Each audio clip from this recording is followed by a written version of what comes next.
Good afternoon, everyone. This is Emily. I'm just going to get started right away because in my previous placement, I had 3 grade 9 classes, each a different stream. I was teaching English and quickly realized that they all had very different maturity and language mastery levels. But why was that? After numerous conversations and some research, I discovered Ontario is one of the only provinces with 4 transitional school models. The question I asked myself and sought out to answer is the following. How does the education system structure affect student academic success? Alternatively, I also wondered if exceptional students would benefit from a different transitional model. My 2L class never changed classes and the teachers shared the teaching responsibility. So that seemed like a good enough starting point to start my research. The purpose of this study is to showcase the model that is compatible with middle school learners and to implement it to Ontario. With the results of this research, it will become apparent if one model is more successful than any other, and also offer a factual representation of which education transition model best supports exceptional learners. It is a possibility that the study does not show sufficient relevant differences between models, in which case the conclusion would be that the different transition models do not affect the probability of success of students. If this were the outcome, it would bring a new questioning about a multitude of studies and the best strategies of education. So my first step was to survey students in my classroom and look for academic papers that might have already attempted to find answers. I asked my students what they thought of the jump between grade 8 to grade 9. For the most part, my students referred to a disconnect or a loss of community, referring to their peers and their teachers, the expectations, and a faster pace of schedule. My school belonged to the Halton District School Board and had 2 feeder schools. By looking at the profiles and answers, I could deduce the majority had been to Hawthorne Village or Irma Coulson Elementary School, depending on if they took French immersion or not. Unfortunately, both schools follow the same transition model, kindergarten to grade 8, so I was not able to compare any of that data. This prompted me to do some outside research and look for studies that had been done outside of Ontario. Lucky for me, I did find some articles from the United States.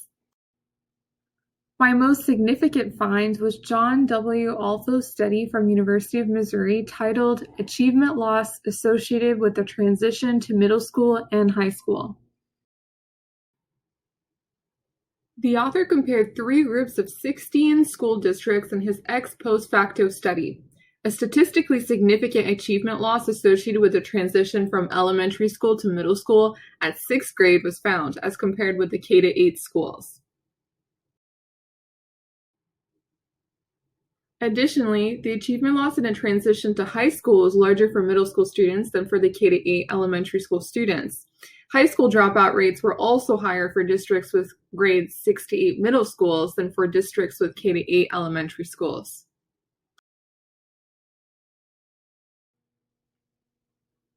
Some of my other sources hinted that it was due to the lack of physical exercise. The playtime is often taken out of the schedules in the middle school transitions, which affect the development of students. All my resources will be linked through the QR code if you are interested because of the handout page limit. Here are the 4 models I mentioned earlier. First transition from grade 8 to grade 9, second transition from grade 6 to middle school to grade 9, third transition from grade 6 to a high school setting, and fourth transition from grade 5 to early middle school to high school. If the literature summary I presented just now applies to Ontario, this would mean that Model 2, 3, and 4 have a serious disadvantage coming into our classrooms. As a teacher, I feel like it is my duty to make sure all my students have an equal opportunity at success. So, here's the research action plan I created to ensure we get the sufficient data needed to make changes in Ontario if this proves to be a problem. First, I need to consider the factors of influence, the things I do not want to misguide or misrepresent the results. Here are a multitude of factors that have proven to affect student academic achievement. economic status, urban environment, school population, and cultural communities. The data pool would need to be as large as possible to not discriminate on such factors. Looking at the graph I created, you can see that pulling data from one school board would not give us a fair representation of certain models to make provincial changes, but it would perhaps give us a peek at the extent of the disadvantage students are faced with. Since I continue to be placed in Halton, I will continue my research here as well. I need collaboration from the district leadership, parents and students since they are minors, and school administration. The study will need to involve a minimum of 100 students divided between each model. At least half of those students will have an IEP which does not label them as gifted. If a student whose permission slip I have collected does not adhere to the original intent and transition model for their school, they will be taken out of the study. I will be able to obtain such information easily in the sources I gather.